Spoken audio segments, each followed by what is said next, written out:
The sun burned high above the small desert town of Dry Creek, its golden light cutting through waves of heat that shimmered above the dusty road. It was the kind of day when even the horses looked tired, their tails flicking lazily as the smell of dust, sweat, and iron filled the air. The street market was alive with noise. Merchants shouting, wagons creaking, the clang of pots and the smell of meat roasting over open fires. Ethan McGraw tied his horse outside the market gates, his boots sinking into the dry earth. He was a rancher, 32 years old, broad-shouldered, sun-worn, and quiet. He'd come into town for one reason, to buy fresh meat for his ranch hands before heading back to the hills. But that morning would change everything about his life. Forever. The market was crowded. He passed traders selling rifles, barrels of whiskey, and bundles of dried tobacco. He moved past them with the steady pace of a man used to doing his business and leaving without fuss. But as he reached the far end of the market, something unusual caught his eye. A wooden platform stood there, surrounded by townsfolk murmuring and whispering. Atop the platform stood a woman, tall, proud, yet visibly frightened. Her wrists were bound loosely in front of her, her long dark hair tangled by the desert wind. Her skin was the copper tone of the Apache people, and her eyes, deep, steady, defiant, stared straight ahead as if she refused to be broken. A man in a dirty coat shouted over the crowd, announcing something about her being property found after a raid. Ethan stopped in his tracks. Slavery wasn't legal in these parts anymore, but in towns like Dry Creek, laws bent easily beneath the weight of greed. He felt something stir inside him, a quiet anger, a sense of injustice that had haunted him ever since the war. The crowd jeered, laughing, some men tossing coins and calling out ugly offers. Ethan turned to leave, but his boots didn't move. The woman on that platform was not a piece of property. She was alive, proud, human, and terrified beneath that mask of strength. Something about her spirit called to him in a way he couldn't understand. When the bidding began, it was meant to be a cruel joke. But Ethan's hand rose before he even realized what he was doing. The crowd turned. The auctioneer laughed. "Soul," he barked, slamming his hand against the post. And just like that, with one defiant gesture, Ethan McGraw had bought an Apache widow in the middle of Dry Creek's market. The murmurs followed him as he led her away. Some cursed him, others laughed, and a few warned that he'd brought trouble to his doorstep. But Ethan didn't respond. He untied her hands quietly, handed her a flask of water, and led her toward his horse. He didn't know her name, her story, or why fate had placed her in his path. But he felt something heavy and unspoken settle between them. As they rode back toward his ranch, the desert stretched endlessly before them, the land wild, untamed, and beautiful. The wind carried with it the sound of distant coyotes, and the promise of something neither of them yet understood. Ethan glanced at her once. She looked forward, her eyes sharp and unyielding. He could tell she was not broken, not yet, maybe not ever. When they reached his land, he offered her shelter, a small cabin near the barn where his hands stayed. She didn't speak, but she moved with quiet dignity, her every action deliberate.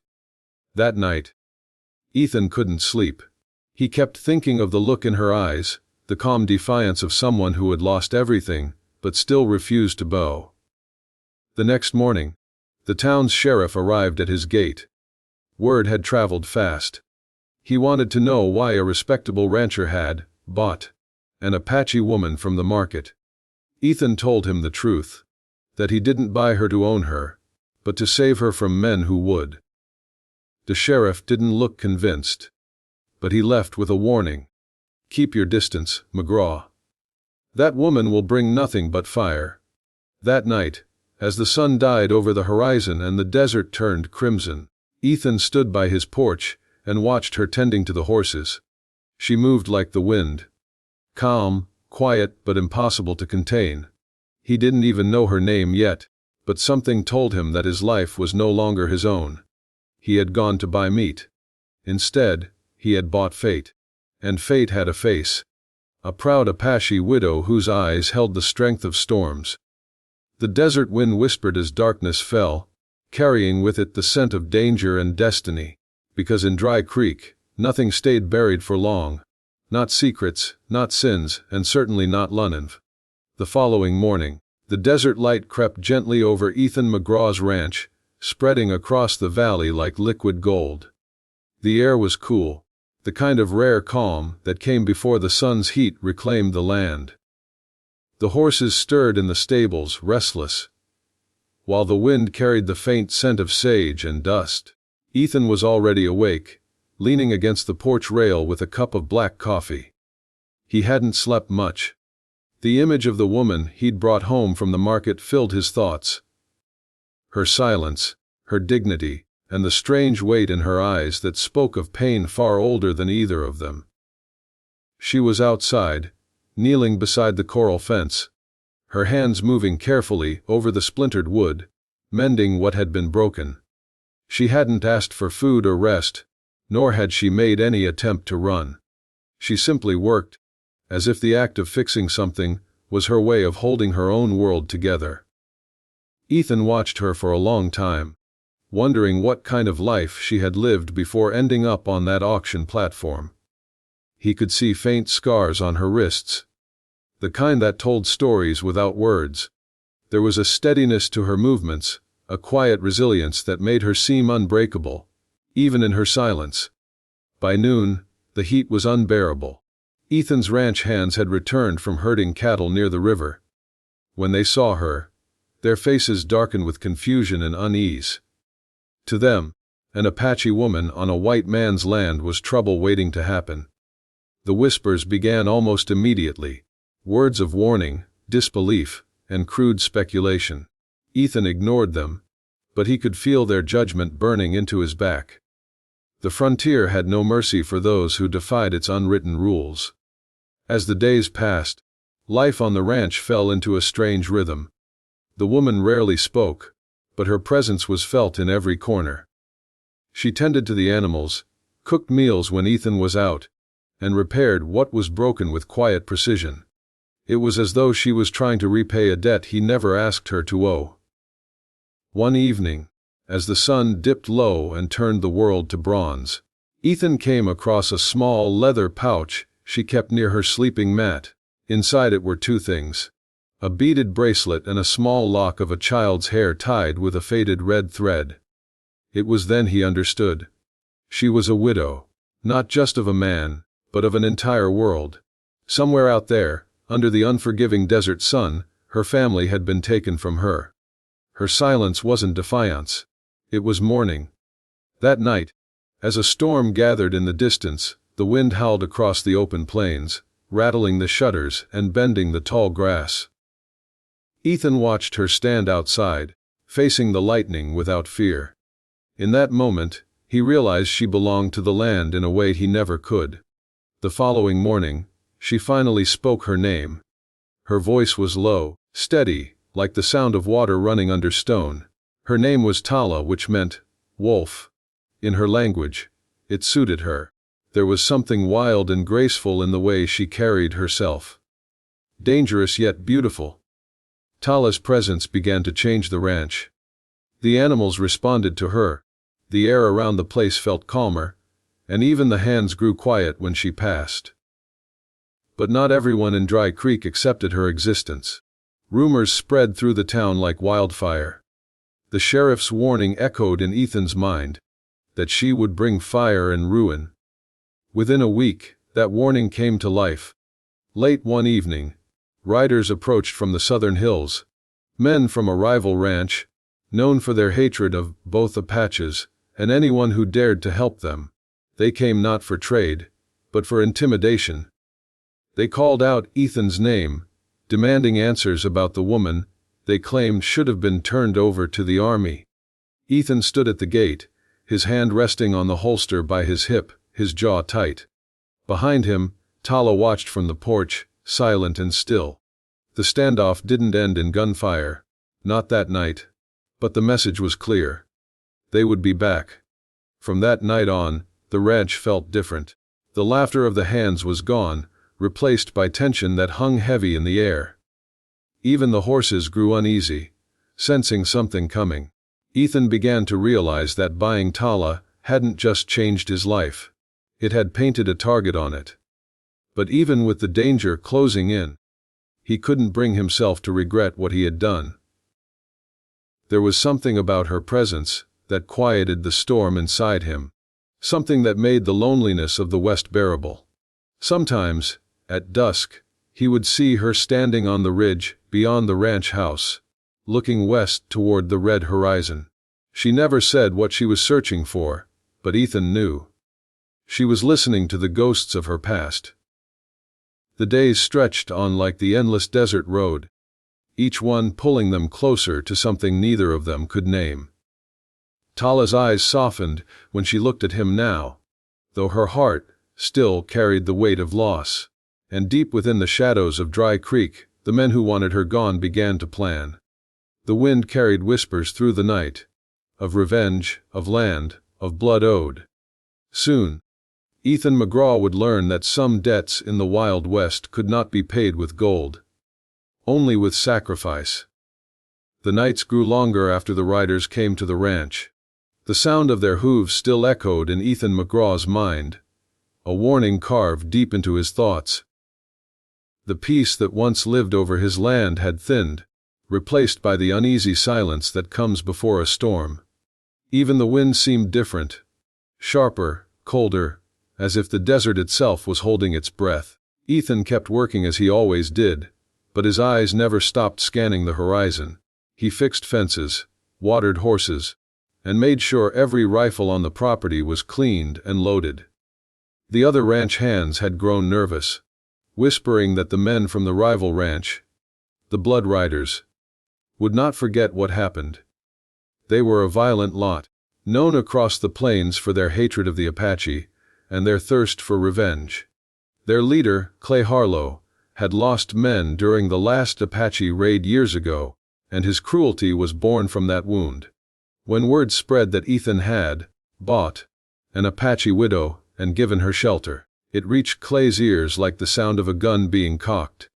Days passed, but the quiet didn't last. One morning, Ethan found his fences cut, his water troughs poisoned, and a dead steer lying in the dust with a crimson mark carved into its hide, a blood-red H. It was Clay Harlow's sign. The message was clear. They were coming. Tala felt it too. Her senses were sharper than most. She could read the land like a book.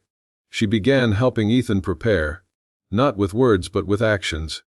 She gathered herbs and ground roots to make medicine, fixed the barn roof, and reinforced the corral with thick timber. She knew what was coming. She had seen men like the Blood Riders before. At night, she didn't sleep much. Sometimes Ethan would wake and see her by the window, her silhouette framed by the moonlight, eyes fixed on the open plain. There was sorrow in her stillness, but also fire. She had lost her family once. She would not lose another home, not without a fight. One evening, just as the sun began to sink, a dust cloud rose on the horizon. Ethan's hand instinctively went to his rifle.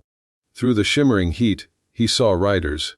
6 of them, moving fast, their shapes cutting against the dying light. The Blood Riders had arrived. They didn't attack at once. They circled the ranch, taunting, testing the fences, looking for weakness. Ethan stood his ground, his rifle ready, while Tala moved quietly behind him, gathering the few weapons they had. The riders laughed and rode away before dark, but Ethan knew it wasn't over. That night, thunder rolled across the desert. It wasn't from the sky. It was from the earth, the sound of approaching hooves. The Blood Riders returned under the cover of night. Flames lit the distance as a hay barn went up in fire. The horses screamed, the wind carried sparks, and chaos erupted. Ethan ran toward the blaze, his heart pounding in his chest. The fire spread fast, licking at the dry wood, lighting the ranch yard in an eerie orange glow. The riders appeared from the darkness, faces masked with bandanas, their guns flashing in the light of the flames. Bullets whistled through the air. He fought back with everything he had. The sound of his rifle echoed into the hills, each shot a desperate stand against a wave of hatred. But the ranch was large, and he was only one man. Tala moved through the smoke like a shadow, quick and silent, using her knowledge of the land to strike where they didn't expect. She knocked one rider from his horse with a rope trap she'd built earlier that day. Another stumbled into a pit near the barn, his scream lost in the roar of fire. She fought not with rage, but with precision, every move born of survival. By dawn, the fire had died, leaving the ranch blackened and scarred. The blood riders had retreated, but not far. Ethan counted 2 of them dead in the dirt. The others would return, angrier, hungrier for vengeance. The ranch was half in ruins. The barn was gone, part of the corral burned to ash, and the horses scattered into the hills. Yet amid the destruction, Tala stood tall, her face streaked with soot, her eyes fierce. She was no longer the frightened woman from the market. She was a warrior once more. An Apache widow who had found a new reason to fight. Ethan felt something shift inside him that morning. It wasn't just gratitude. It was something deeper, something dangerous. He saw the way she looked at him. The silent acknowledgement that they were no longer just strangers bound by chance. They were survivors, tied together by blood and fire. But in the town of Dry Creek, the story was spreading like wildfire. Some said Ethan had gone mad, taking in a savage woman who'd brought death to his land. Others whispered that the blood riders would burn him out before the week was over. The sheriff rode out once more, warning Ethan to hand over Tala to avoid more bloodshed. Ethan refused, and that refusal sealed his fate. The desert sun rose again, unbothered by human struggles. The wind carried smoke and the faint scent of ash. Ethan rebuilt what he could, plank by plank, as Tala worked beside him in silence. Neither spoke of the next attack, though both knew it was coming. When the nights grew quiet, they could hear the coyotes howling from the ridges. A sound that felt less like hunger and more like mourning. The West was never gentle, and love, when it came, was often born from ruin. As another storm gathered on the horizon, Ethan looked out toward the distant hills where the blood riders had vanished. He knew this wasn't over. The next time they came, it would not be a warning. It would be war. The morning after the attack brought silence. The kind of silence that follows destruction, heavy and unnatural. The smell of smoke still lingered in the air, mixing with the scent of charred wood and burned hay. The once thriving ranch now stood wounded, its scars glowing in the pale dawn light. Ethan McGraw stood in the ruins, hat in hand, watching the thin trails of smoke rise from the blackened barn. Every board that had burned carried a memory, years of sweat, hard work, and pride. The land that had once sung with life now whispered only loss. Tala moved through the wreckage with quiet determination. Her hands were raw and blistered, her clothes torn, yet she worked as though pain had no hold on her. She gathered what was left of the supplies, salvaging anything that could still be used. Rope, nails, burned boards, a bucket half full of water. The fire hadn't broken her. If anything, it had reforged her. The ranch hands had scattered after the attack. Some left out of fear, others out of superstition. Word spread through Dry Creek that Ethan's ranch was cursed. That housing an Apache woman had brought the wrath of hell itself. Those who stayed kept to themselves, wary of Tala's quiet presence and the unspoken bond forming between her and Ethan. But Ethan didn't care about rumors anymore. The blood riders had taken everything but his will. That was one thing no man could steal. He rebuilt the fences with his own hands, day after day, as the sun burned his skin and sweat stung his eyes. Tala worked beside him, her movements efficient and silent. Together, they repaired the corral, reshaped the barn frame, and cleared the land. With each board nailed and each wall raised, a new kind of trust formed, one forged not from words, but from shared struggle. At night, they sat by the die-in fire outside the cabin. The stars stretched wide above them, cold and endless, The desert air was sharp, and the night creatures stirred among the rocks. Ethan often found himself watching her, studying the lines of her face in the firelight. Her beauty wasn't fragile. It was the kind born from survival. Her eyes still carried sorrow, but beneath it was strength, the kind that could outlast the world itself. One evening, as the last light faded, Tala brought out a small bundle wrapped in hide. Inside it were feathers, beads, and a smooth stone carved with tribal symbols. She placed it near the fire and sat quietly. Ethan understood it was a ritual, a way of honoring the dead. He watched as she sprinkled ashes from the burned barn into the flames, letting them rise with the smoke into the night sky. It was her way of giving rest to the past, to her lost husband, her people, and now, to the home they had just rebuilt from ashes. The days turned into weeks. Slowly, life returned to the ranch. The surviving horses came back from the hills, and the land began to breathe again. For a brief moment, peace seemed possible. But peace in the wide West was never more than an illusion. The Blood Riders had not forgotten their dead. Clay Harlow had buried his men with rage burning in his chest.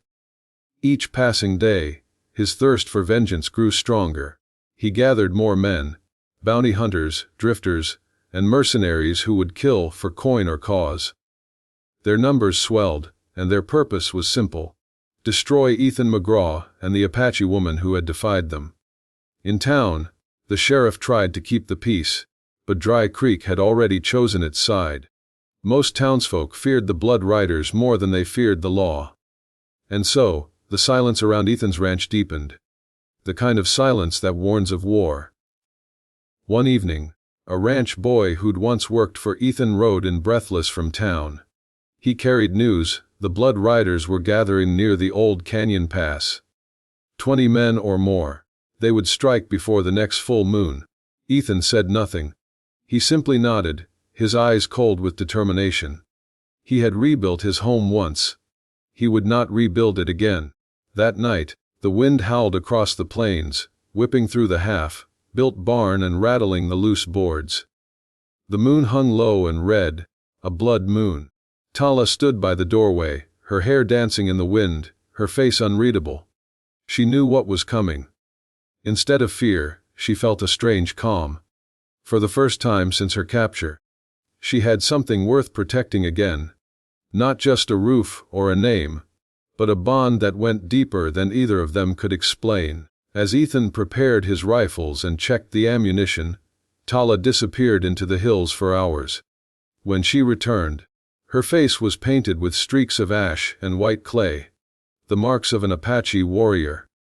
Around her neck hung the beaded bracelet she had once kept hidden.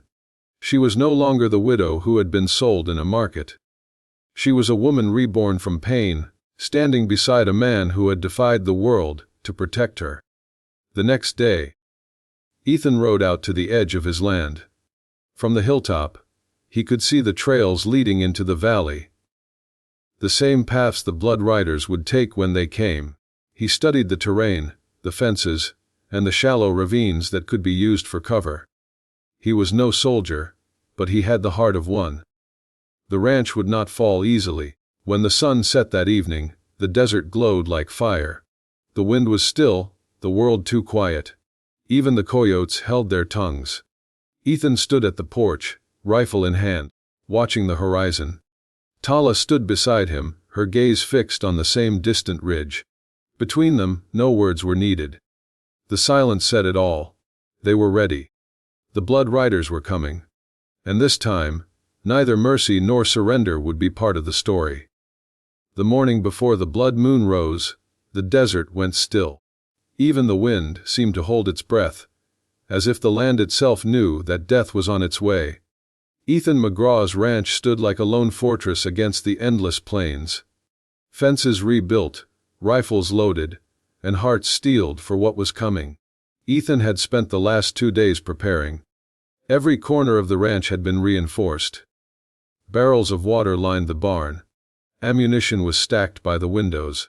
The cattle had been driven into the back valley, where the land dipped low. Safer there, away from the open ground, where bullets would soon fly. The few ranch hands who remained were brave, but their faces were pale with fear. None of them had seen the Blood Riders up close before.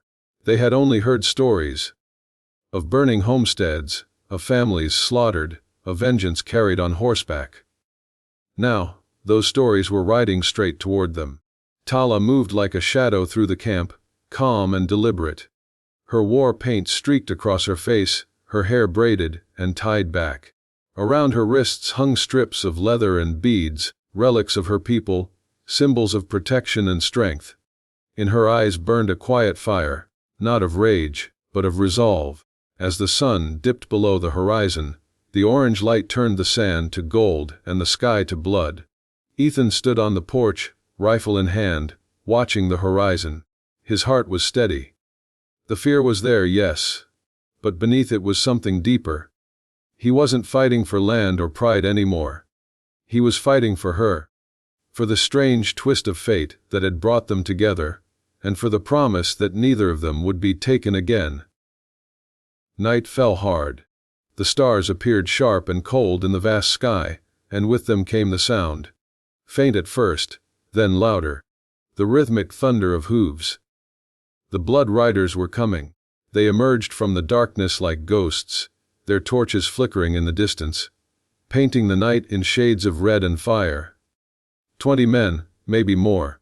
At their head rode Clay Harlow, his face hidden beneath a wide, brimmed hat, his coat whipping in the wind. His men fanned out, encircling the ranch, cutting off every escape. Ethan gave a silent signal to the men inside. The lamps were doused. The world fell into darkness. Only the pale light of the moon illuminated the land. The first shot came like lightning, a crack that split the night wide open. A rider fell from his horse before he could even light a fuse. Then chaos erupted. Gunfire echoed across the plain. The riders charged, their torches blazing, their horses screaming in terror. Bullets tore through the wooden fences, splintering beams and shattering glass.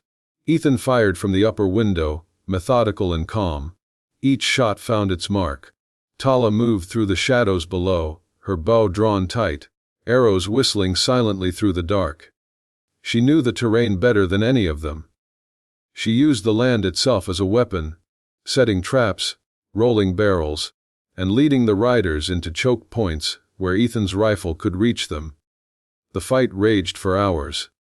The desert burned with fire and noise, and the night became a blur of smoke and screams.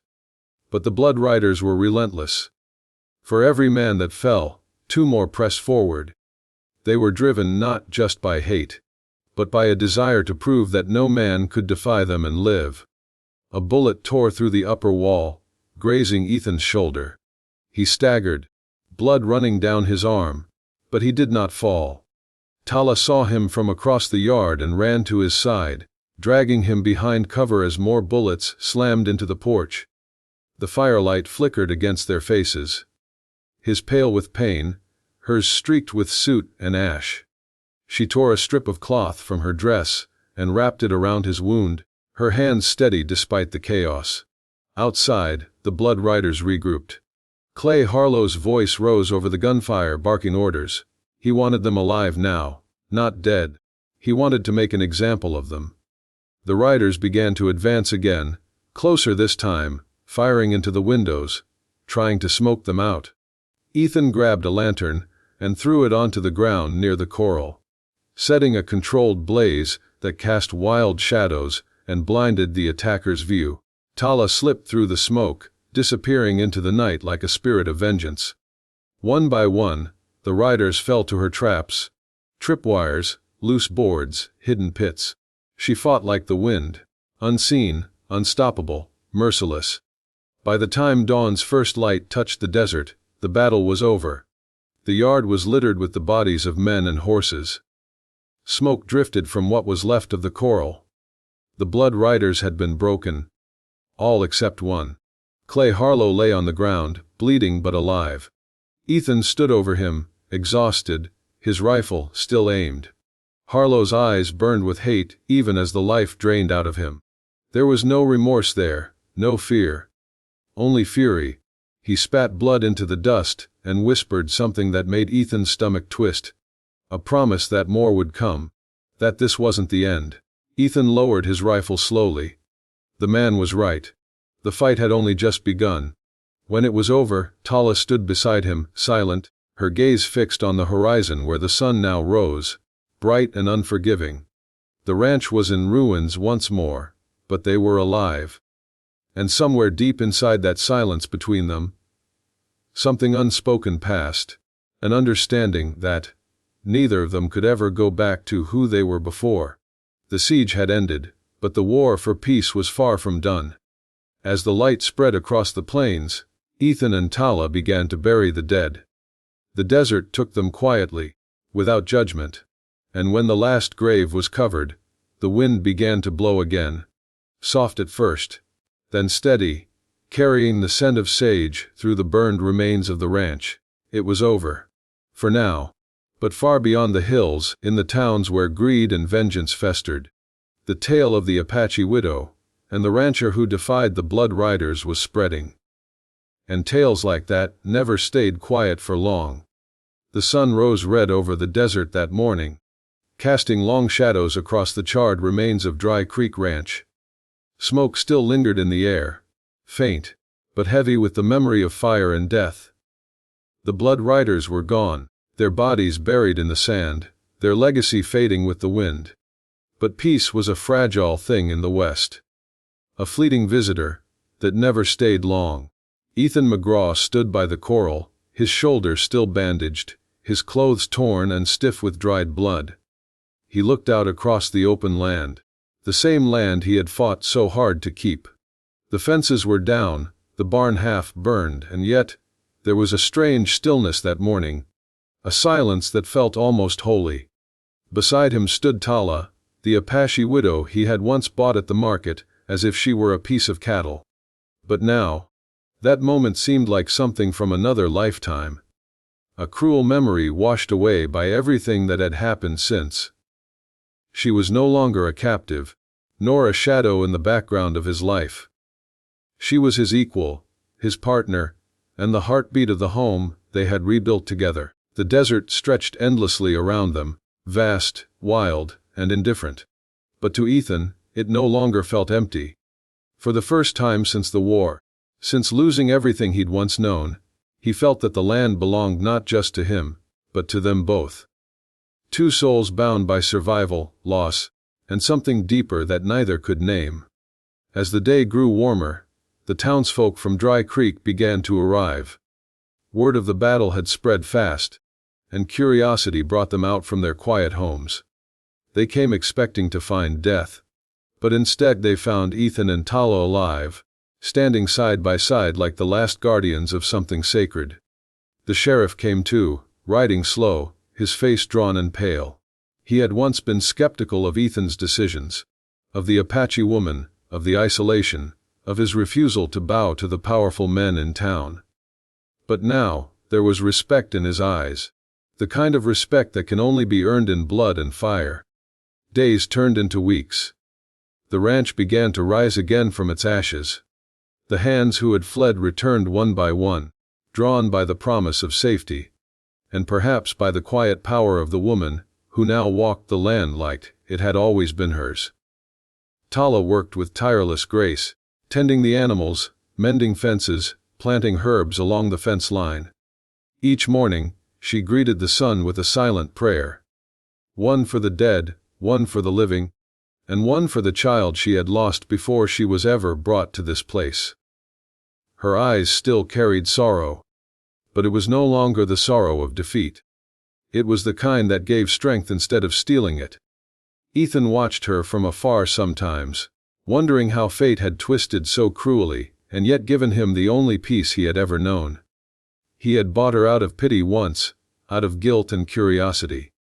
Now, he would have given up everything he owned to keep her safe by his side. But peace in the West was a lie written on shifting sand. It never stayed long before the wind took it away. One afternoon, a rider came from town with a letter. The seal was broken and worn, but the name was clear. Ethan McGraw. The message was short and cold. It carried the mark of the governor's office in Tucson. It declared that the land on which Dry Creek Ranch stood was under dispute once more. That Clay Harlow's brother had filed claim over it, backed by money and men. The fight wasn't over. It had only changed shape. Ethan read the letter slowly, his jaw tight, the paper trembling slightly in his hand. He looked at the horizon. The same red hills that had soaked up the blood of men who thought they could own it. He knew what this meant. More blood. More loss. The endless cycle of greed that defined the West. That night, he didn't sleep. He sat by the fire outside the ranch, listening to the distant howl of coyotes, the same sound that had haunted the land for centuries. Tala sat beside him, her hands folded in her lap, her gaze fixed on the flames.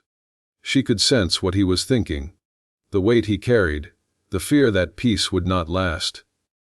The stars above burned cold and white, and the silence between them grew heavy with things unspoken. Ethan thought about leaving, about riding east, finding a place where no one knew his name, where the wars of men couldn't reach. But this land was his now. Theirs. Every inch of it had been pain and courage. Tala placed her hand on his arm, and for a moment, the noise in his head went quiet. Her presence was like the earth itself, silent, enduring, unbreakable. The next morning, Ethan rode into town. He went to the courthouse, hat in hand, and faced the men who claimed his land. He didn't beg. He didn't fight. He told them the truth, that this land had taken enough lives, and if they wanted it, they would have to live with the curse that came with it. Something in his eyes must have struck them, because they didn't answer. They simply watched him turn and ride away, the dust of the street rising behind his horse like a fading storm. When he returned to the ranch, the sun was setting low and red, the color of promise and memory. Tala was waiting for him at the gate, her hair loose, her eyes bright against the dying light. The sight of her standing there, framed by the burning sky, filled him with a strange peace. He dismounted and walked to her, and for a long moment, they simply stood in silence, the desert wind moving around them. Behind them lay the ranch, scarred, but standing. Ahead of them stretched the endless wild, a future uncertain but shared. The West had taken much from both of them. Families, dreams, innocence. But it had also given them something neither had expected: a reason to keep living. As the last light faded and the stars returned, Ethan turned toward the horizon one last time. The land that had once been soaked in blood now shimmered under the red sky, and for the first time, he felt it breathe. Alive, forgiving, eternal. He knew there would be more storms, more trials. But he also knew that whatever came, they would face it together. And so, beneath the burning heavens of the western plains, the rancher and the widowed Apache woman stood side by side, no longer bound by chance or circumstance, but by choice. Their love was not a thing of soft words or fleeting glances. It was a quiet, enduring force, as old and as unyielding as the desert itself.